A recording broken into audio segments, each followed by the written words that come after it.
I still remember the exact sound of the door slamming behind me. It wasn't loud. It wasn't violent. It was final. Almost like the universe clicking into a new position. One where I suddenly didn't belong in the life I had lived for the last 12 years. My husband, Daniel, didn't shout. He didn't curse. That wasn't his style. His cruelty was quiet, organized, almost polite. He simply stood there with his arms crossed, leaned against the kitchen island like he was negotiating a business deal, and said very calmly, "You need to leave. Tonight." My hands were shaking so badly that I couldn't hold my phone. Kept dropping it. I kept asking, why? What did I do? But even then, deep inside, I knew this moment wasn't about that night. It was about all the little moments he had hidden from me. All the signs I had ignored. All the secrets he kept. Daniel just looked at me with eyes colder than winter rain. "You made this marriage impossible, Anna. I'm done cleaning up your mess." My mess. I wanted to scream. I barely had a life of my own. I worked, cooked, cleaned, kept the house running. But I didn't have the strength to fight him. Not anymore. He tossed a small duffel bag toward me. It wasn't mine. It wasn't even full. Just enough to make the situation look like he was helping. And then, he walked away. No apology. No guilt. No shame. I stepped outside, cold air pressing against my face, and stared at the house I had once called home. The curtains were drawn, lights turning off one by one, like the house was slowly erasing me. My heart felt empty. My future felt blank. I reached into my bag for my wallet, but of course it wasn't there. I had left it inside. And Daniel wasn't going to open the door again. Had nothing. No cash. No cards. No home. Only one thing remained in the small front pocket of my bag. An old, faded card I had forgotten existed. My father's card. I had kept it only because it reminded me of him. I never even checked if it was active. He had passed away 3 years earlier, leaving behind nothing but a few notebooks, a watch, and a handful of memories that hurt too much to revisit. I held that card in my freezing fingers, laughing in disbelief. Felt like the saddest joke fate had ever made. But I was desperate. And desperation makes you do reckless things. I didn't know it then, but the moment I slid that card into a machine, my entire world would explode. Not because of money, but because of secrets. My father's secrets. Daniel's secrets. Our entire family's secrets. And once everything was exposed, I finally understood why my husband needed me gone so badly. And why the bank panicked the moment I used that forgotten card. I grew up believing my father was an ordinary man. Quiet, hardworking, a little distant. He wasn't warm, but he wasn't cruel either. He worked at a shipping company for most of his life and spent his evenings reading old newspapers and writing in small notebooks he kept locked inside a drawer. Whenever I asked what he wrote about, he would smile and say, "Things you'll understand when you're older." But older came and went, and I never got answers. When he passed away unexpectedly, I was too heartbroken to dig into his things. I kept only a few items. His watch, a photo, and that old card. I never contacted the bank. I never checked his accounts. I never questioned anything. Maybe I didn't want to know. Or maybe part of me already suspected there was more to him than he ever let me see. But life moved on. I got married, built a home, tried to become the perfect wife. For a long time I convinced myself that Daniel loved me. Or at least that he cared. But after years of cold remarks, silent dinners, and subtle blame, I slowly became invisible even to myself. So when he forced me out, the humiliation cut deeper than I can explain. I walked through the city with tears freezing on my cheeks, holding my father's card like a lifeline. I didn't expect much from it. Maybe a few leftover dollars. Maybe nothing. But I needed warmth.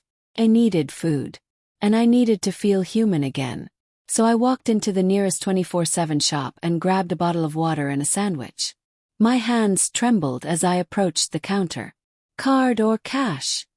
the cashier asked. I swallowed hard. "Card." I typed the PIN I remembered my father using many years ago. I didn't think it would work. I expected it to reject instantly. But the moment I hit enter, the cashier froze. The screen flashed. A red message appeared. Then another. And another. The cashier's eyes widened. Ma'am. Think something's wrong. The system is asking me to call the bank. Immediately, my stomach dropped. Why? I whispered. I don't know.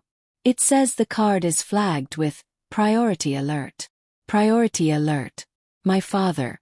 Impossible. Before I could react, the store's phone rang. Automatically, as if it had been triggered by the transaction. The cashier picked up, listened silently, then stared at me with a fear I didn't understand. They want to speak to you, he said, handing me the phone with shaking fingers. Who? Yes. He swallowed. The fraud division. Or something like that. My heart pounded as I took the phone, suddenly aware that my hands were ice cold, my breath uneven. Hello, said. A stern voice responded. Ms. Carter, please do not leave the store. We're sending a security team. This concerns an account connected to a sensitive investigation. Sensitive investigation. I felt my knees weaken. What investigation? That's my father's card. He passed away. There was a long, heavy silence. Then the voice said, Ma'am, that's what we need to talk about. And in that moment, for the first time in my life, I realized my father was not the man I thought he was. I stood there trembling, the cold sandwich still on the counter, as the cashier avoided my eyes like I was suddenly radioactive. People around me whispered, glancing in my direction, unsure whether I was a criminal or a victim. A security team. A sensitive investigation. My father involved in something big enough to trigger a panic. None of it made sense. Within minutes, 2 men in dark jackets walked in. Not police. Not armed. But serious, the kind of serious that comes with government-level silence. They approached me gently. Ms. Carter, we're with the bank's compliance division. Please come with us. We need to clarify some things about this account. I didn't do anything wrong, I whispered. We understand. But your father's account has been under restriction for 3 years. No activity allowed. Any attempt automatically alerts us. 3 years. The same amount of time since my father passed away. My heart sank. Why is it restricted? The older man exchanged a glance with his partner. That information is confidential. But we can tell you this. Your father was connected to something significantly larger than a personal savings account. My hands shook. I didn't know anything. I didn't even check his things after he died. That might be why you're unaware of what was left behind. Left behind. They escorted me to a back office inside the store, a small room used for inventory and employee breaks. One of them closed the door behind us. The older man sat across from me and placed the card on the table. Ms. Carter, we need to ask a few questions. First, did you know your father had a private account linked to international transfers? My breath hitched. What? Well, my father was a simple man. He barely traveled. That's not accurate. He handed me a printed page. My father's name. My father's ID. My father's signature. Under it, 7 international transfers. 5 offshore deposits. Total balance. A number so large my brain froze. I whispered, this has to be a mistake. The man leaned forward. Your father wasn't who you thought he was. The room felt smaller. The air heavier. I tried to breathe, but my mind was spinning. He died 3 years ago, I said weakly. Why didn't anyone contact me? We tried. But according to our records, your husband, Daniel Carter, received all communication regarding the account. Everything stopped. What did you say? Your husband handled the legal notifications. My body went cold. Daniel knew. For 3 years. He knew my father left money, a lot of money. An amount that could change anyone's life. Daniel had told me my father had nothing. Daniel told me that the bank closed everything. Daniel told me that my father was sentimental but broke. But the documents showed the truth. My father left me a fortune. And Daniel hid it. Not only hid it, he redirected the bank communication to himself. Everything clicked into place. The sudden coldness, distance, the blame, the control. He forced me out the very week I discovered the card. He needed me gone. Because he never expected me to find it. Felt sick. Betrayed in ways I didn't even have words for. My husband, the man I trusted, the man I built a life with, had been lying to me for years. The bank officer watched me closely. "You didn't know?" he asked. I shook my head quickly, almost violently. I didn't know anything. He told me my father died with nothing. The man sighed. It happens more often than you'd think. But what Daniel did, that's not common deception. He intercepted legal documents. That's a federal issue. Federal issue. My husband. The perfect man everyone admired. I felt tears burn my eyes, but I forced them back. I didn't want anyone to see me break. The younger officer slid another document across the table. This shows the most recent attempt to access the funds. It was registered 2 weeks ago. Not by you. 2 weeks ago. 2 weeks ago, Daniel suddenly became extra kind. He brought me flowers, made dinner, even apologized for a few arguments. I thought he was trying to fix the marriage. But no. He wasn't fixing anything. He was preparing. Preparing to take everything and get rid of the only person who could legally challenge him. Me. The younger officer cleared his throat. "Ms. Carter, your father left everything to you. If your husband tried to interfere with that, there are legal protections." Legal protections. The first hopeful words I had heard in years. But hope hurt almost as much as betrayal. What happens now? Yes.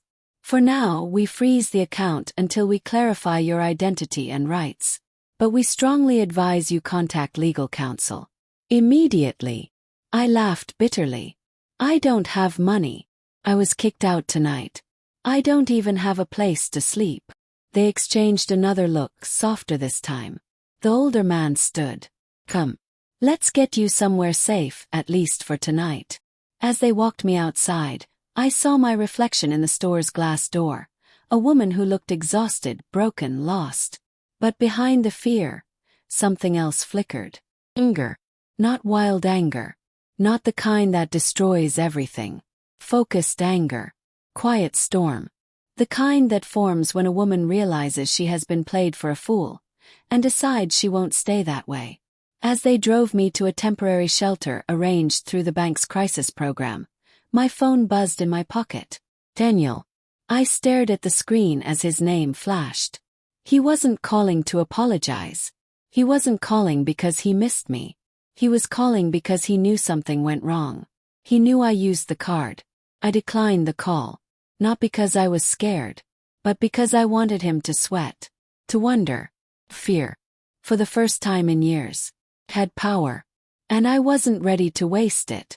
I spent the night in the small shelter room staring at the ceiling, replaying everything in my mind. The lies, the coldness, the sudden eviction, the secrets I never asked for. The more I connected the dots, the clearer one truth became. Daniel didn't push me out because he was tired of me. He pushed me out because he was terrified I would uncover his plan. He wanted access to my father's money. He wanted the account under his control. He wanted me legally out of the way. But he wasn't smart enough to plan for everything. Not for the card I kept hidden. Not for the bank alert. Not for the investigation team. Not for the fact that I was still alive and thinking clearly for the first time in years. I sat up slowly, my mind sharpening. Daniel expected me to disappear quietly. He expected me to be too emotional, too shocked, too lost. But he underestimated me. Badly. The first part of my plan was simple. Silence. I didn't answer his calls. I didn't reply to his messages. I let him sit in uncertainty. The second part. Information. The next morning I went to the bank with the compliance officers. They verified everything. My identity, the account ownership, the legal documents Daniel had intercepted. The truth was undeniable. The account was mine. Every dollar was mine. Daniel had no legal access whatsoever. But the part that shook me was this. My father wrote a letter addressed to me, stored in the bank's secure vault. They handed it to me with quiet respect. My hands trembled as I unfolded the paper. His handwriting, sharp, controlled, familiar, pulled me back into childhood memories. He wrote, "If you are reading this, Anna, then the truth has finally reached you. I kept this account hidden to protect you. My work involved things I could never speak about. I trusted no one except you. Be careful whom you call family. Trust can be the darkest weapon in the wrong hands." I stopped breathing. He knew. He knew I would face betrayal someday. He knew someone close would try to take advantage of me. It felt like he had written the letter yesterday, not 3 years ago.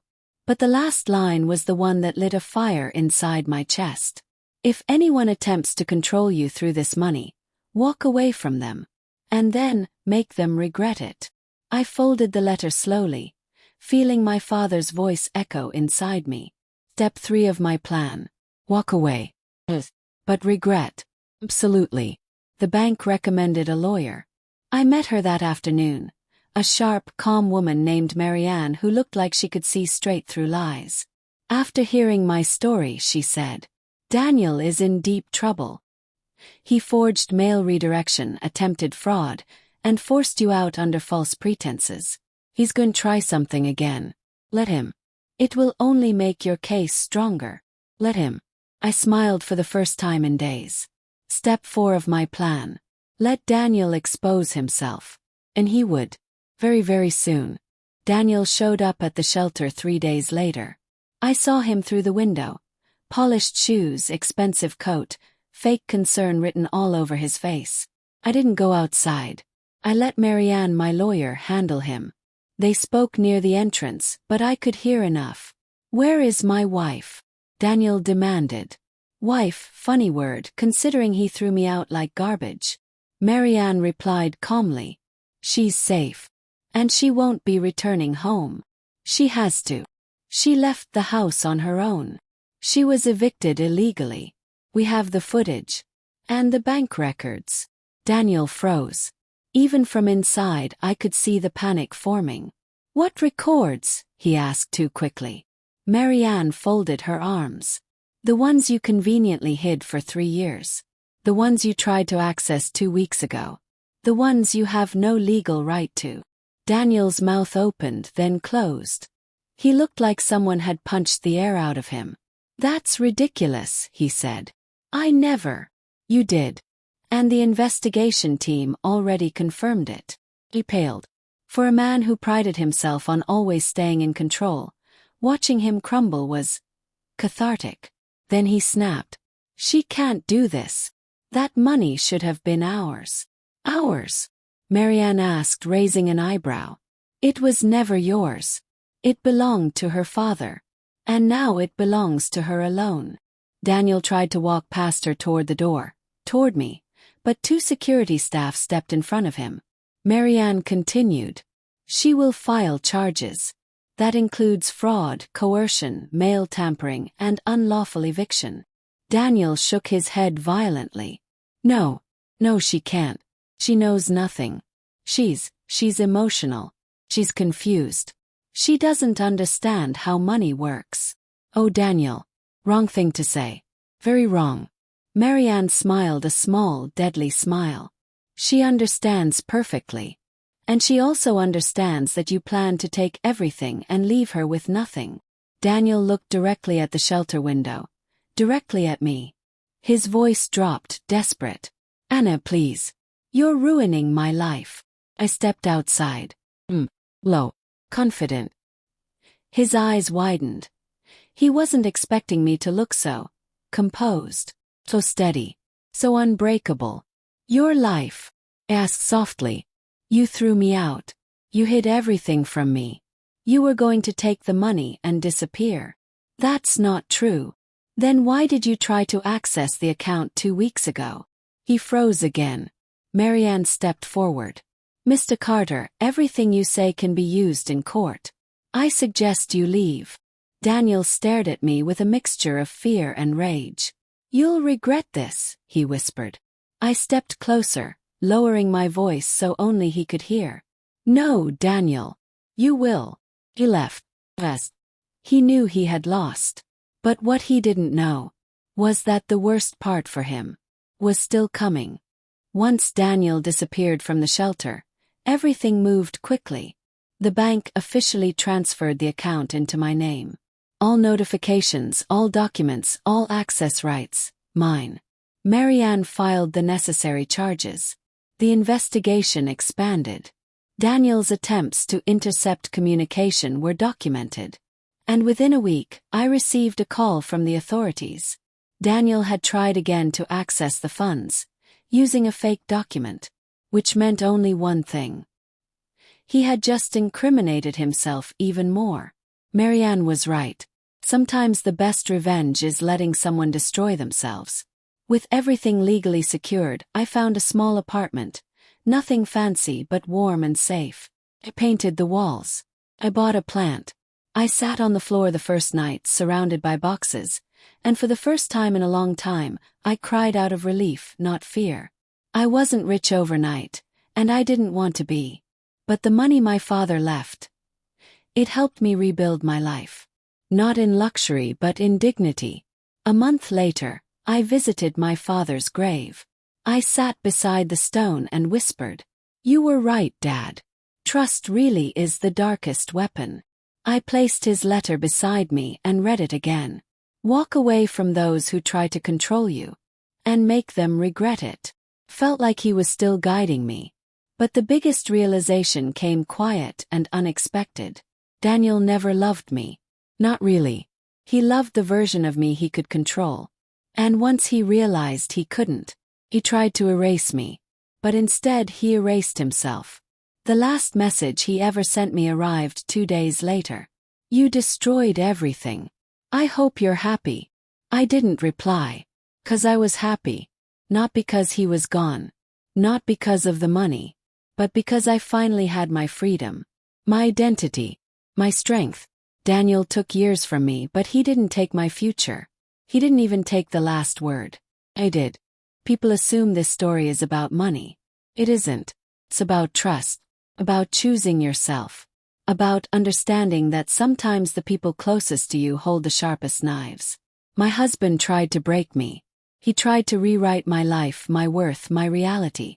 But when everything exploded, I discovered something far more valuable than my father's account.